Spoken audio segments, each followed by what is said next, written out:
Yeah. But as we discussed the midterm week that was, we also have to, of course, look at 2024. I know your head's spinning at home, but we have to do it. Former President Trump is widely expected to announce another run for the White House next week. And President Biden has also said he's signaled at least that he's intending to run, but has left the door open that he perhaps may not. He's saying it's going to be a family decision. So there are a lot of questions swirling really within both parties about the Yeah. future. And Jamar, you're about to jump in. I want to come straight to you. Yeah. You told our producers I have a lot to say about 2024. So I'm just going to let you take it away. Well, I can't recall a moment in American politics where the two ostensible frontrunners of their parties had so many people in those parties dreading their candidacies. I think on the Republican side, it's self-evident. There's a ton of people who are ready to move on from Trump. With Democrats, it's a little more complicated, Beach, because there's, I think, certainly support for Biden and certainly a great deal of goodwill for him.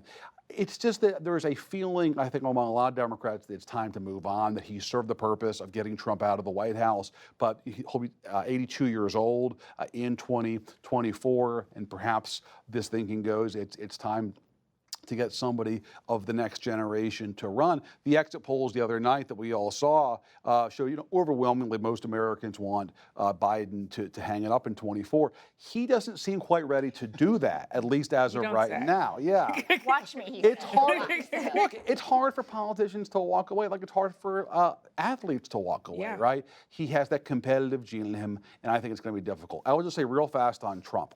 I think what's happening now is this is a conversation that was deferred from 2020 because of what happened in the aftermath of 20 and Trump's denialism about the election. This should have been happening then, because at that point, his party had lost the House, the Senate, and the White House on his watch. But he basically paralyzed. He froze that conversation in 20 because he was so fixated on saying the election was stolen, and he's now put off to today that conversation. And the last thing I'll say is the GOP can tolerate a lot from Trump, a whole lot. What they can't tolerate is losing. Yeah, and I think that's that could ultimately that is a be, lesson. ironically, with Donald Trump, the biggest winner he claims his ultimate Achilles heel could be that he's actually a loser. Wow. That could be it. Aisha, abortion was also a big part of this this midterm cycle. We saw nationally that it was the most important issue to voters only after inflation, based on some exit polling from NBC News. I wonder what you make of the abortion victories. We saw 5 states voting on abortion-related measures, and all 5 states, including Kentucky, every single vote went for people who are supportive of abortion rights. What does that say? Well, I mean, it says that this is an issue that a majority of Americans support some form of abortion rights. Like, yes, they may not support, total abortion rights or may support some limits, but they do not want abortion to be outlawed. And that is clear when you look at all of these races over and over again. And I think that really, some in the media, let's take some blame for that, underestimated how much of a role that would play. It was clear after Dobbs that there was some momentum. I think the thought was that momentum had stalled, but clearly that's not the case. And that in places like Pennsylvania or other places where there was a real fear that you could have a rollback of abortion rights, you saw Democrats, you saw independents go to Democrats because they did not want abortion rights to be taken off the table. Yeah, and another big thing that Dan, we've been talking about this is the threats to democracy. Weija was talking about it in terms of the president's speech and the decision to focus on that. But there was something that's interesting that I've been thinking about is there are some Democrats who people are saying meddled in the elections by supporting election deniers, and people were worried that was a risk. But it turns out that all of those election deniers that were backed by Democrats, where Democrats spent millions of dollars, they lost. What do you make of the implications of that? Is there a danger there? Well, there is a danger there, and I think that there's a debate within the Democratic Party, and more broadly than that, about whether, even if it is successful, whether that is the right thing to do in politics, whether you should raise up people who would in fact threaten the state of democracy. So that remains an open question. But as a political tactic, it was successful. Now, would it have been any less successful if they hadn't gotten involved? Perhaps not. So I think that's an open question. I want to go back on the abortion issue for a minute, because I agree with you. I think at the end of the campaign, there was this sense that it had faded, and yet, I'm as guilty of that as anybody else. because we saw how important inflation and gas prices and sensitive issues were to people. But I remember conversations I had with voters in August, with women voters, suburban women voters, and they were so passionate at that point.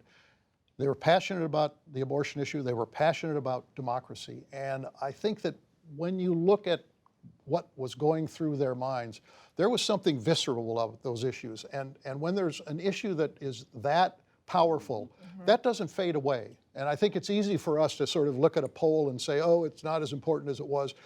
In the way people think, they don't think about issues in quite that way. They don't think of them in a poll way. And so I think that ended up being so powerful in the outcome of this election. And just really quickly, I mean, I think that those two, so you have two things. You have abortion, which Republicans don't have much room to maneuver on at all, and then you have Trump, who is not going to give them room to maneuver. So those are two things that are going to really be hanging over Republicans when it comes to 2024. Like, what are you going to do on abortion where there's really no room to negotiate? And Trump is not going to allow them to negotiate. Well, the other aspect of it is that on the issue of democracy, for a while one could say, well, this is Trump's problem. But over a 2-year period, it became the Republican brand. And that caused people to have a great pause. And I think that's the key point, or that's the overarching, I think, point about this election.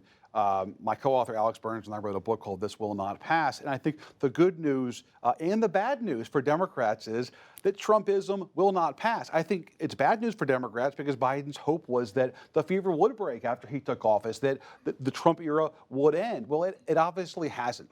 The good news for Democrats is because it hasn't faded, their voters are still really engaged and extremely tuned in. And yes, independents who can flip either side are still voting for Democrats because they still, Yamiche, are afraid of Trumpism and they still want to reject it. Just because Trump is not in the Oval Office anymore doesn't mean that that issue is not animating. And I think that's what the big story of this election. Well, I think that Trumpism and Trump are two different things Absolutely, now. right. Yeah. And so, now we're in a situation where Republicans are asking who is the person who can, still provide Trumpism, still, give voters what they want in that sense.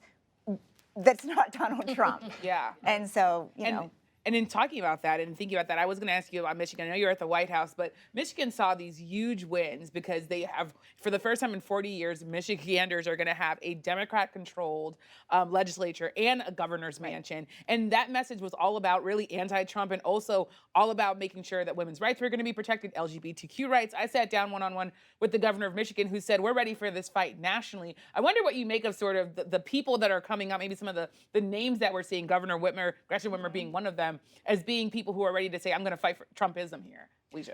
Well, I think that was brewing. Look at what happened to her in particular, right? And so I think that we should expect to see much more of that. I think people are less afraid now to really confront it because they see that if you do, that doesn't mean it's not going to cost you. Yeah.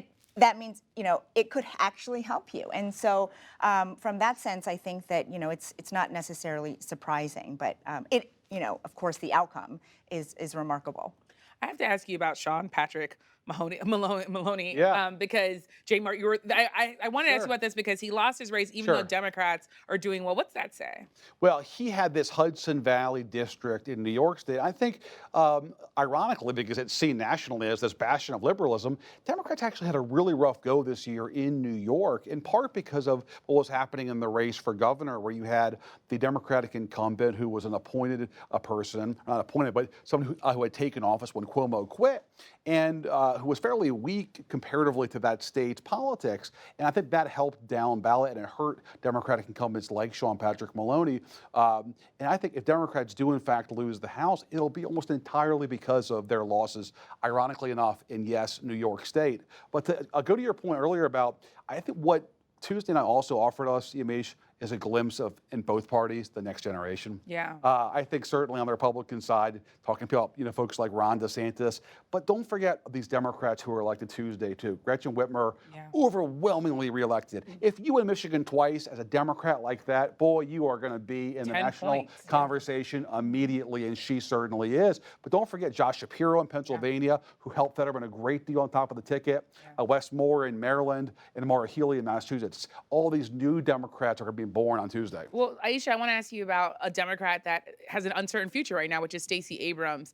She lost, and there are a lot of people who are saying this is maybe what Black women, and I'm hearing this from experts, this is sort of what Black women do. They work hard. Then Georgia, she was able to mobilize. Georgia's kind of purple because of, some people say, because of the work that she did, but she lost her race. But she lost her race. And I mean, you do hear from some Black women, it has been reported, about the disappointment and the frustration of her, coming forward, doing all this hard work, but not really seeing the fruits of that, not for herself. And I think that it is a tough loss. But I don't think that Stacey Abrams, I don't think we need to count her out. I think that she will find a path for herself, whatever that may be. She is a political talent, my goodness. And so I think that the Democrats can find something for Stacey Abrams. It's just not clear what it will be. And in the last 10 seconds here, Weijia, how long can Biden sort of hold off on 2024 if we end up seeing Biden time. a Republican? Biden time. Clock's ticking. He says he's in no rush. The party, I'm sure, is in a rush, right? Because the 2024 has already started. Yeah. So